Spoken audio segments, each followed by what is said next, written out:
Siemano strzelcy, tu Kons HFT1. Długo oczekiwana premiera nowego pneumatyka.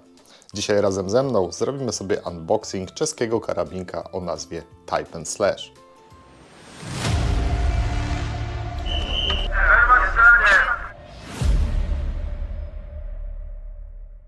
Jest to całkowicie nowa konstrukcja, odbiegająca od tego, co już dobrze znacie. Type & Slash to pneumatyk potrafiący strzelać trybem samopowtarzalnym, bez potrzeby każdorazowego przeładowania, a do tego zużywający bardzo mało powietrza.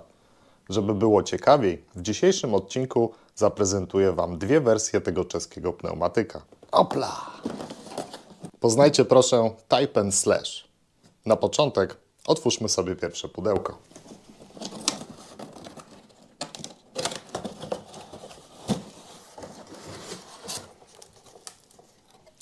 Mamy, jak widzicie, karabinek, tam jest instrukcja i akcesoria.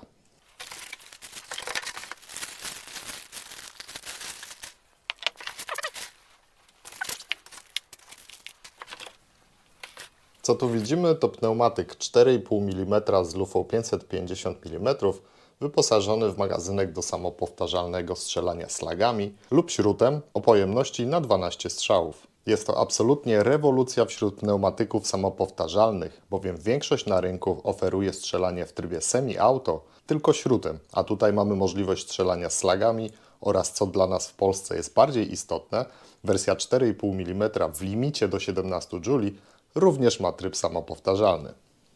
Model, który tu widzicie, to wersja standard z taką długą szyną M-LOK, pozwalającą za pomocą taniego adaptera dołożyć bipod, latarkę lub inne akcesoria.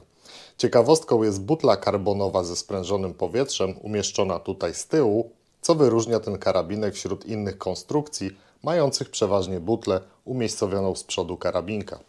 W przypadku tego cylindra jego pojemność wynosi 300 cm3, co nie jest wynikiem wybitnym. Przykładowo w FX-ach są 480 cm3, 520, a nawet więcej, ale nie strzelają one powtarzalnie.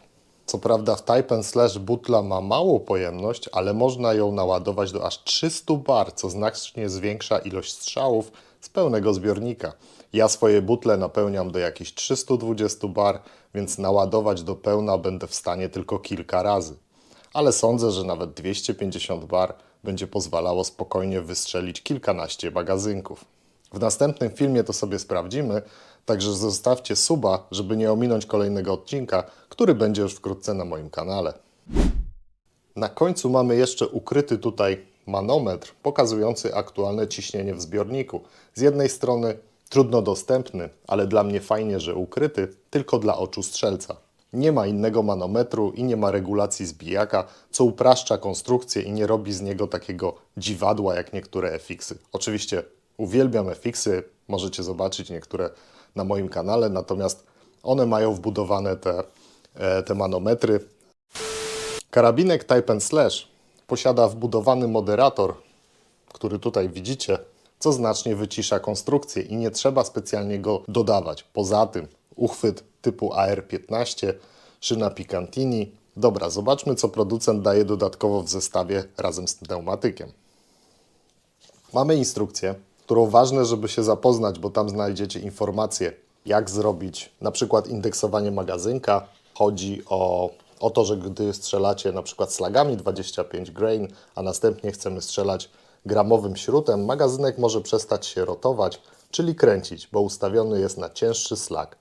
Instrukcja pokazuje, jak w łatwy sposób, używając jedynie cienkiego imbusa, zmienić to dosłownie w minutę. Do tego instrukcja obsługi bezpieczeństwa.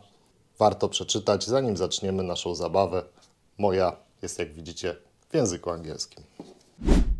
Jaką mamy dalszą zawartość opakowania? Poza samą wiatrówką Type & Slash w wersji standard mamy dwa magazynki.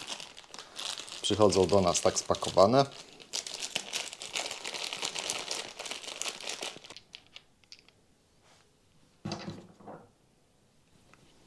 Ok, mamy dwa takie magazynki i tutaj ważna informacja. Nie ma rozróżnienia, który jest do strzelania slagami lub śrutem. Tylko w tym kalibrze oba magazynki są równocześnie do strzelania śrutem i slagiem. Oczywiście w 4,5 mm. Dobra, mamy magazynki. Teraz sobie sprawdźmy, co tu jeszcze daje nam producent.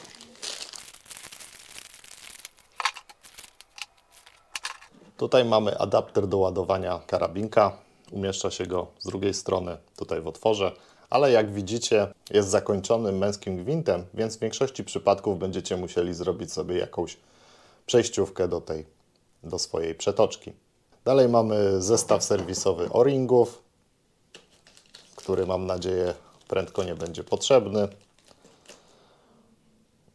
Tutaj jeszcze jedna rzecz, dosyć istotna. To jest ładowarka do magazynka. W następnym odcinku pokażę Wam, jak tego używać, ale pewnie się domyślacie, że po umieszczeniu śrutu należy go po prostu docisnąć. Musi każdy śrut lub slag idealnie leżeć wewnątrz tego magazynka.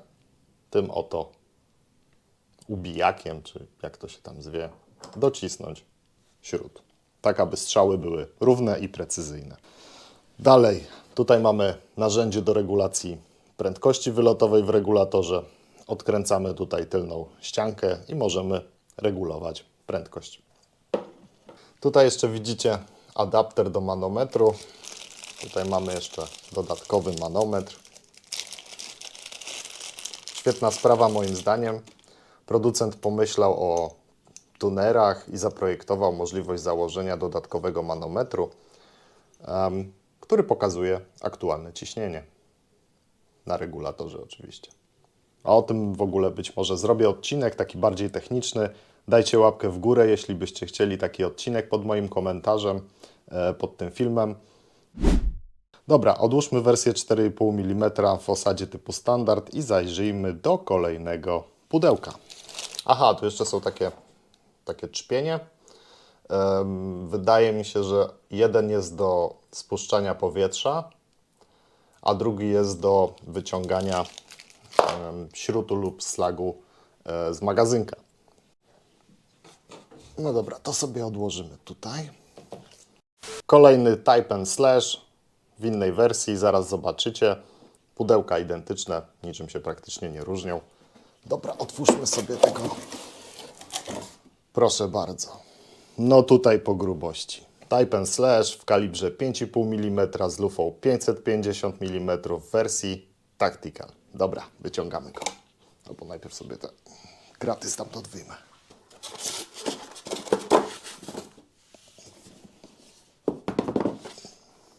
Ok, mamy to. Dwie wersje. Tutaj, tak jak wspominałem, kaliber 5,5 mm, lufa 550 mm, taka sama jak w wersji standard. Widzicie tą osadę tutaj taktyczną?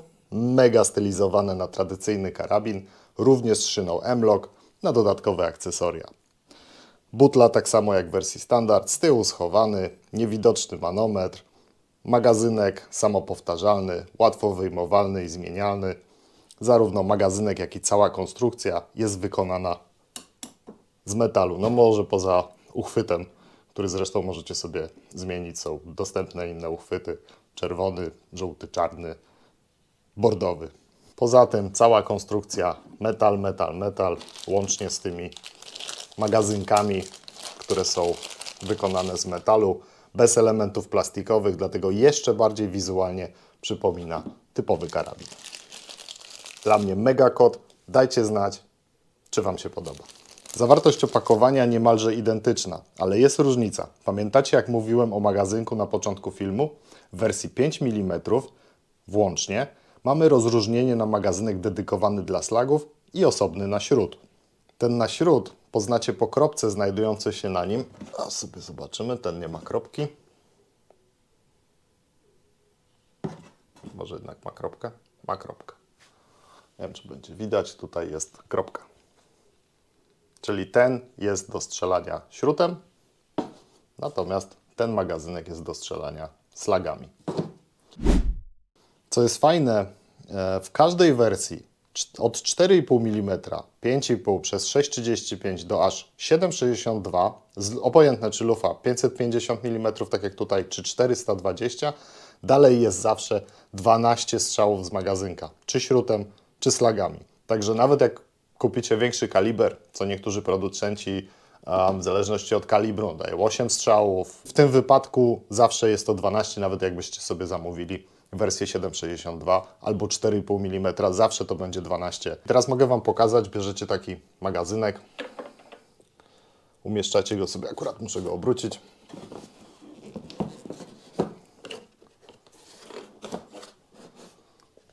Umieszczacie go po prostu tutaj, wciskając. Zamykamy port, odbezpieczamy i można zacząć strzelanie. Także bardzo proste ładowanie. Bierzecie taki magazynek, jest załadowany. Już można strzelać. Rozładowanie, podkładacie kciuk, wyciągacie. Super sprawa, jeśli chodzi o magazynek. Oba karabinki strzelają w trybie samopowtarzalnym. Ta wersja, jak już mówiłem, to wersja standard, ta na górze. Lepsza do strzelania z różnego rodzaju barykad.